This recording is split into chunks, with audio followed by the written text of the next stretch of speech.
The Butcher Blade That Pierces All Realms, Season 2. Sa pagsisimula ng chapter mga Lods, sa matinding umuungol ng mapanganib ang monster, na nagpilit kina Wang Yuan at Yu Awen sa isang sulok. Sa sandaling ito, wala silang kahit isa na may tsansang talunin ang monster. Nagsimulang magbitak ang lupa sa ilalim ng kanilang mga paa, dahil sa pressure, at killing intent na nagmumula sa high level na nilalang. Dahil sa takot, patuloy na umatras si Yu Awen, at iyon mismo ang nagdulot ng sakuna. Napilay si Yu Awen sa kanyang bukong-bukong dahil sa hindi pantay na lupa. Sa normal na sitwasyon, hindi malaking bagay ang ganitong pinsala, ngunit ngayon ay buhay o kamatayan ang sitwasyon. Ang hindi makagalaw ay walang pinagkaiba sa death sentence. Si Wang Yuan ay tanging sumisigaw sa pangalan ng kanyang girlfriend sa lubusang kawalan ng kakayahan. Mabilis siyang lumapit upang suportahan si Yu Awen, ngunit sinabihan siya nitong iwan siya at tumakas kagad. Ngunit walang pagkakataon ng monster na patuloy silang mag-usap o magdesisyon kung ano ang gagawin. Naglunsad ito ng pag-atake. Ang napakalaking buntot ng Croc Lion ay nagwalis sa hangin, handang durugin ang lahat sa kanyang landas. Walang ibang choice, binunot ni Wang Yuan ang kanyang bow at itinarget ang monster, na sumisigaw ng maaaring huling mga salita ng kanyang buhay, Yu Awen, tumakas ka. May isang bagay na matagal ko nang gustong sabihin sa'yo. Tumakbo pasulong ang araw sa kawalan ng pag-asa, habang si Wang Yuan ay natatakot na kung hindi niya ito sasabihin ngayon, hindi na siya magkakaroon ng ibang pagkakataon. Ang pinakamalaking pagsisisi ng isang tao ay hindi ang kabiguan, kundi ang hindi pagsabi ng dapat sabihin bago matapos ang lahat. Walang milagro na nangyari.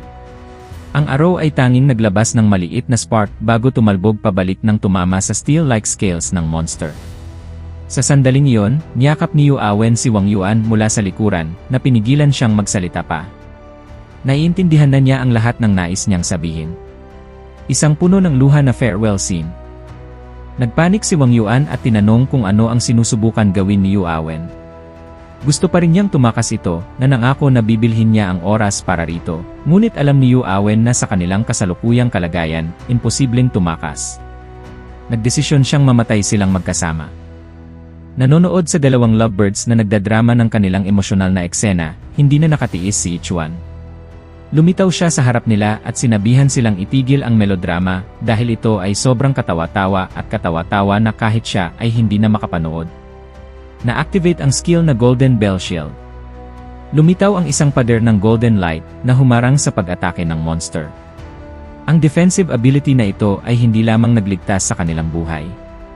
Pinatunayan din nito ang pagkakaiba sa pagitan ng isang tunay na hunter at ng isang pares ng rookies.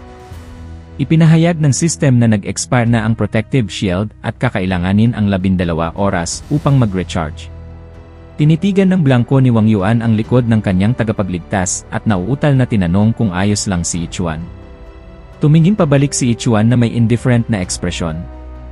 Sa kanya, ganap na hindi kinakailangan ang tanong, tulad ng pagsasabi na, tanga ka ba? Bulag ka ba?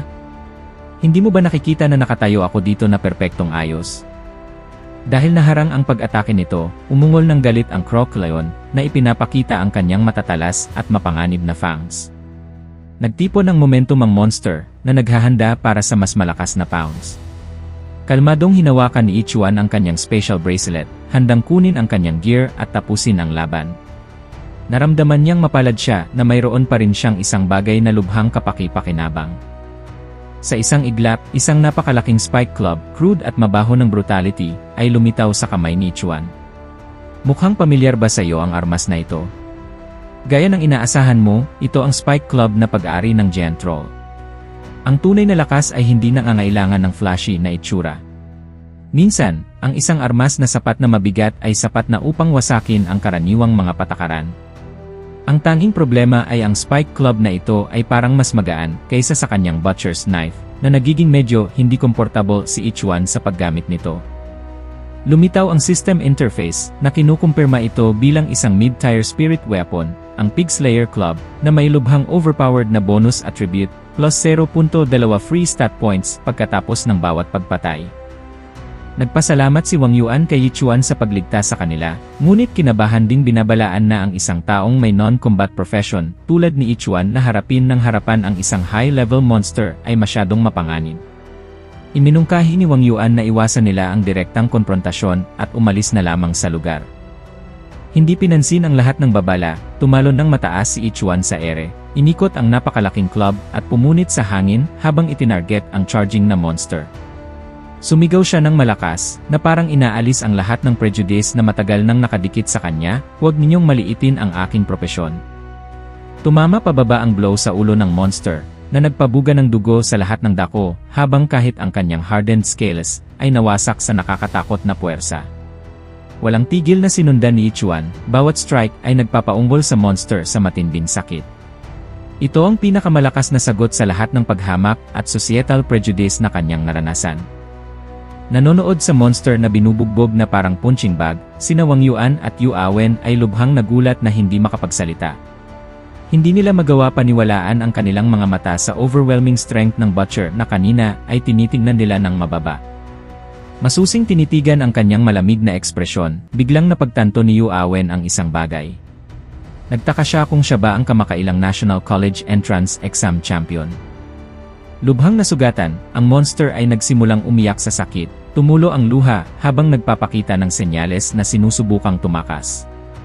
Naglabas ito ng isang matinis na sigaw at sumugod patungo sa lawas sa takot. Bumalik sa kanyang diwa si Wang Yuan at sumigaw na hindi nila maaaring hayaang tumakas ang monster ngayon. Pagkatapos ng lahat ng nangyari, napagtanto niya na ito ang perpektong pagkakataon upang tapusin ito. Agad na kinuha ni Wang Yuan ang kanyang bow at tumakbo patungo sa monster, habang si Yu Awen ay nagcast ng skill na Radiant Moon Blessing sa kanya. Ang buong katawan ni Wang Yuan ay kumikinang sa brilliant green spiritual energy habang naghahanda para sa finishing blow.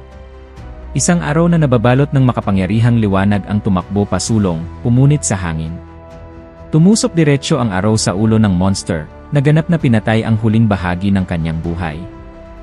Bahagyang nagulat si Ichuan at tahimik na pinuri ang archery ng binata. Hindi naman ito masama. Tumalon siya sa tabi ng monster at walang pakundangan na binanggit na ang araw ay nagtipid sa kanya ng oras sa pagbabalat nito. Nanginginig si Yu Awen habang muling tinanong upang kumpirmahin, talaga bang si Ichuan siya? Ang Butcher na naka-first place sa National College Entrance Exam. Tumalikod si Ichuan, bahagyang nagulat. Kaya naman, narinig mo na rin ako. Ipinaliwanag ni Yu Awen na ang laban kahapon ay na-broadcast sa buong bansa, at ang pangalan ni Ichuan ay nasa lahat na ngayon ng mga headline ng media. Nagbuntong hininga si Ichuan at kinamot ang kanyang ulo. Ang hindi inaasahang katanyagan na ito ay nagdala lamang sa kanya ng annoyance sa halip na pride. Sa isang mundo na puno ng panganib, ang masyadong maraming atensyon ay maaaring maging hindi mahuhula ang pasanin para sa isang taong praktikal tulad niya. Mabilis na yumuko si Wang Yuan, taos pusong nagpasalamat kay Ichuan sa pagligtas sa kanilang buhay. Ipinahayag niya ang malalim na pagsisisi, na aminado na masyado siyang mayabang noon at nabigo na kilalanin ang lakas ni Ichuan. Umaasa siya sa kapatawaran at nanumpa na mula ngayon, si Ichuan ay magiging kanyang pinakamalaking benepaktoryo. Gagawin nila ang lahat upang mabayaran siya. Tinitigan ni Ichuan ang napakalaking bangkay ng monster at kalmadong pinutol siya. Hindi siya masyadong nagmamalasakit sa mga sumpa. Ang mahalaga sa kanya ngayon ay kung balak ba ng dalawa na makipagkumpetensya sa kanya para sa spoils. Sumigaw si Wang Yuan upang patunayan ang kanyang katapatan, na sinasabi na hindi lamang ang bangkay, kahit ang kanyang buhay ay maaaring kunin ni Ichuan anumang oras. Sa kanya, si Yu Awen ang pinakamahalagang tao, at ang pagligtas sa kanya ay utang na hindi mababayaran.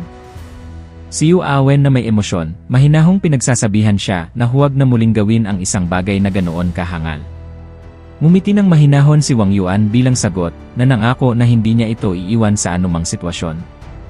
Nakatayo roon na nanonood sa sobrang sentimental na eksenang ito, si Ichuan ay tanging ibinaaba ang kanyang ulo at nagbuntong hininga sa pagkainis, na iniisip na kung alam niya na magiging ganito, hindi niya na sana sila niligtas. Itinaas ni Ichuan ang kanyang kamay at na-activate ang kanyang special bracelet. Isang asul na liwanag ang lumabas mula sa aparato, na naghahanda na kolektahin ang item. Isang stream ng energy ang binalot sa bangkay ng monster, mabilis na hinila ang buong napakalaking katawan sa storage space. Ipinahayag ng system, matagumpay na nakolekta ang isang high-level monster corpse. Nasiyahan si Ichuan, na iniisip na ang bracelet na ito ay lubhang maginhawa para sa isang tao sa Butcher line of work. Sa sandaling mawala ang bangkay ng monster, isang malakas na rumbling sound ang umalingaw mula sa malalim na bahagi ng kuweba na nagulat sa lahat. Dahan-dahang bumukas ang isang sinaunang stone gate na nagbubunyag ng mga misteryo na nakatago sa likod ng mga layer ng panahon. Pinakipot ni Ichuan ang kanyang mga mata sa bagong nabunyag na espasyo. Isang kakaibang pulang liwanag ang lumabas mula sa loob na may dalang mabigat na spiritual pressure. Ang pinakamalalaking lihim ay madalas na nakatago pagkatapos mahulog ang isang gatekeeper, at ito ang sandali kung kailan tunay na nagsimula ang tunay na hamon. Ganap na bumukas ang napakalaking gate na nagbubunyag ng isang landas na patungo ng malalim sa bundok na puno ng panganib at misteryo. Ang tatlo sa kanila ay nakatayo roon, maliit at walang halaga sa harap ng kadakilaan at nakamamatay na aura ng sinaunang istrukturang ito. Kalmadong nanonood si Ichuan, habang ang magkasintahan sa likuran niya ay nasa pagkabigla pa rin dahil sa biglaang pagbabago sa kapaligiran. Isang malamig na hangin ang humihip mula sa loob na nagdadala ng amoy ng panganib. Sabay na sumigaw si Wang Yuan at Yu Awen, maaari bang ito ay isang secret realm? Isang tanong na nagmarka sa simula ng isang perilos na paglalakbay na puno ng hindi maisip na mga gantimpala.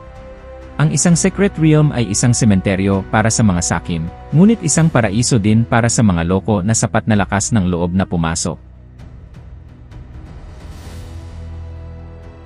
Kung nagustuhan mo ang mga video na ito ka-T-Recap, don't forget to leave a like and subscribe at i-hit mo na rin ang notification bell para updated ka sa mga bago pa natin mga video. Salamat at maasim na araw!